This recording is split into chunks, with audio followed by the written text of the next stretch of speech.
All right, everyone. Ready to dive into some relationship wisdom? Today, we're talking about finding a partner, but not just any partner. We're looking for someone who truly aligns with our values. And who better to guide us than the incredible Myles Munroe? We're making a deep dive into his book, Waiting and Dating. This book is packed with insightful advice that goes way beyond your typical dating tips. It's about building a relationship that lasts, grounded in faith and purpose. And Munroe doesn't waste any time getting to the heart of the matter. Right off the bat, he asks, are you really ready to date? And he's not talking about age or what your friends are doing. He's talking about true readiness. He tells this story about a guy named John who thought he was ready for marriage because, well, he had a good job, he was financially stable, and felt like it was time to settle down. Sounds pretty familiar, right? So many people fall into that trap. Was he really ready, though? Well, as Munroe dug deeper, he realized John was mistaking external factors for internal readiness. He hadn't really dealt with some past hurts, hadn't clearly defined his values, or really thought about what he truly wanted in a partner. So he was going through the motions but hadn't done the inner work. Exactly. Yeah. And that's a recipe for disaster. Munroe helped John see that he needed to focus on himself, understand his strengths and weaknesses, become comfortable with who he was before jumping into a relationship. It's like thinking you're ready to run a marathon just because you bought new shoes, right? Exactly. It's about being a whole person first. Yeah. From that place of wholeness, you can then discern whether a relationship is truly adding to your life or just filling a void. Makes you think. Now, another thing Munroe tackles head-on is the whole myth of the one and only soulmate. You know, the idea that there's this one perfect person out there, destined for you and only you. Oh, that myth. It's so common, but it sets people up for so much pressure and disappointment. Think about it statistically speaking, the odds of finding that one perfect match out of billions of people. Yeah, not very likely. Right. It creates this impossible standard. No one is perfect, and expecting your partner to be your everything puts a huge burden on them and the relationship. So it's less about finding a perfect match and more about recognizing that relationships involve two imperfect people choosing to love each other. Yeah. What about the other big one? The whole God will just bring me my spouse idea. Yes. This one's tricky because on the surface, it seems very faith-based.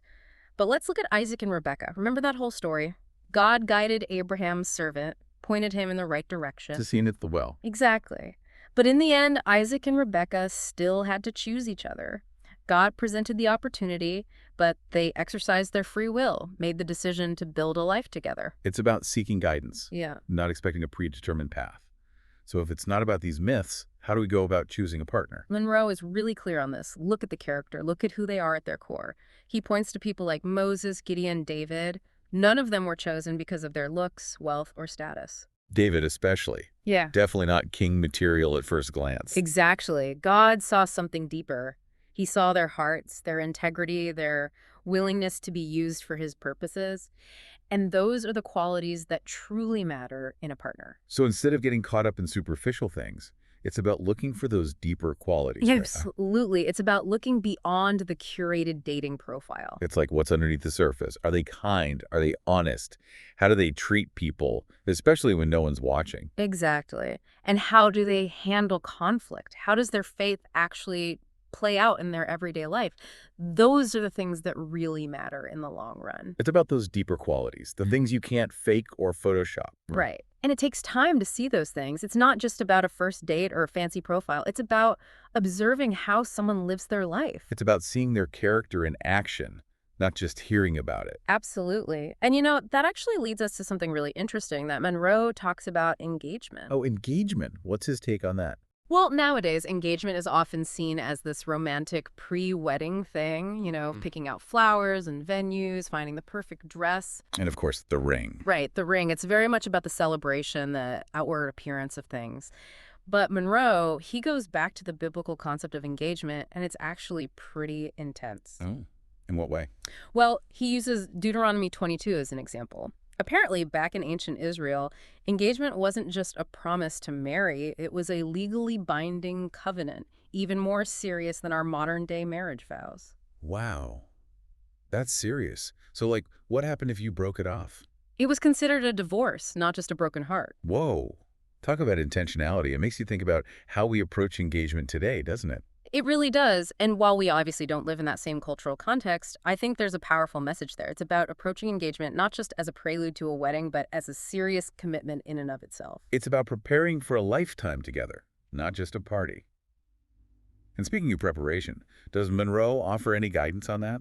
He does. In fact, he outlines 5 key areas that every couple should focus on before they say, I do.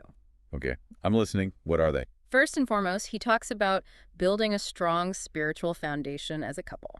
And that's more than just like going to church together, right? It is. It's about really diving into your faith, your understanding of God, your core values. It's about discussing how you'll incorporate spirituality into your future family. It's about being on the same page spiritually. Yes. Yeah. Because shared values, especially spiritual values, are going to be crucial when life gets tough. And it will. Absolutely. Okay, what's next on the list? The big one, finances. Ooh, money. That can be a tough one for couples. It really can. But Monroe is a big advocate for complete transparency when it comes to money. So no more hiding the credit card bills. No more hiding. He encourages couples to be upfront about everything. Spending habits, debt, financial goals, everything. And how to manage money together as a team, right? Exactly. It's all about open and honest communication, even when it's hard. Which, let's be real, it can be. Okay, what's next? Monroe is also a strong believer in education. He actually encourages couples to finish their schooling, get those degrees or certifications before getting married. That makes sense. So you can focus on building your life together, not juggling textbooks and wedding plans. Precisely. It's about setting yourselves up for success as individuals and as a couple. Smart. Now, what about kids? Does he talk about that at all? He does. He actually emphasizes how important it is to discuss your parenting philosophies before you're knee-deep in diapers and bedtime battles. Oh, I can only imagine those conversations. Right. Think about it. How will you discipline your kids?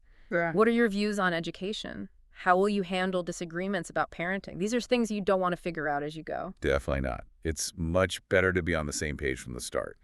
Now, we've covered spiritual foundation, finances, education, parenting. There was one more area. There is. And this one might be a little more, shall we say, personal. Okay, hit me with it. Monroe is a strong advocate for sexual purity, reserving physical intimacy for marriage.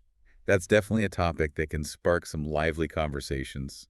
It's one of those things people have strong feelings about. For sure. And there are definitely different perspectives out there, even within the church.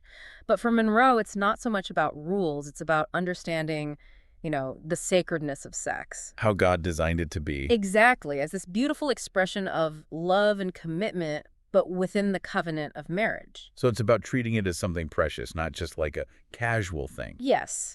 And he even argues that, waiting actually strengthens the relationship in the long run. It builds trust, deepens intimacy, creates the sense of anticipation. Kind of like savoring a really delicious meal instead of just scarfing it down, right? I love that. That's a great way to put it. And you know what's really struck me throughout this whole book? What's that? How Monroe manages to, seamlessly blend these ancient biblical principles with really practical, down-to-earth advice. It's not every day you find a book that can connect Deuteronomy to modern dating. I know, right? He really challenges us to think differently, to be intentional about our relationships, and to approach this whole dating and marriage thing with God at the center. And speaking of challenges, there's this one question Monroe asks that's really stuck with me.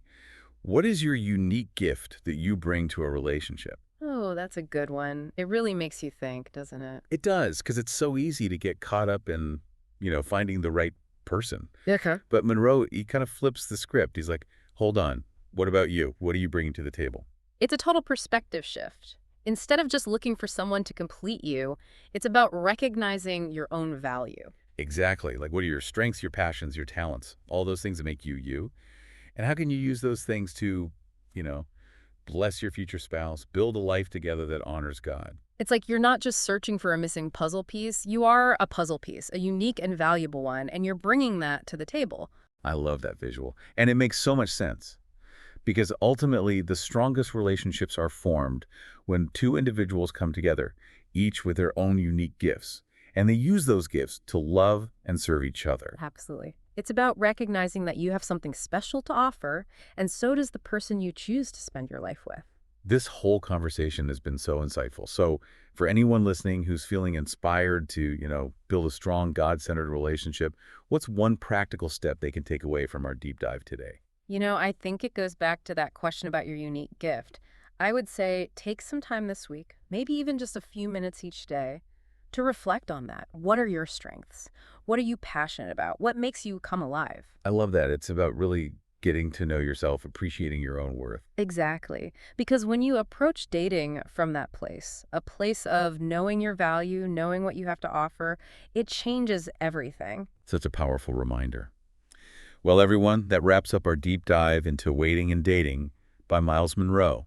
It's a book that truly challenges us to rethink our approach to relationships. To ditch those common myths and to build a foundation for love that's strong enough to last a lifetime. It's about seeking wisdom, being intentional, and ultimately honoring God in our relationships. Beautifully said. Until next time, everyone, keep seeking, keep growing, and keep diving deep into those relationships that matter most.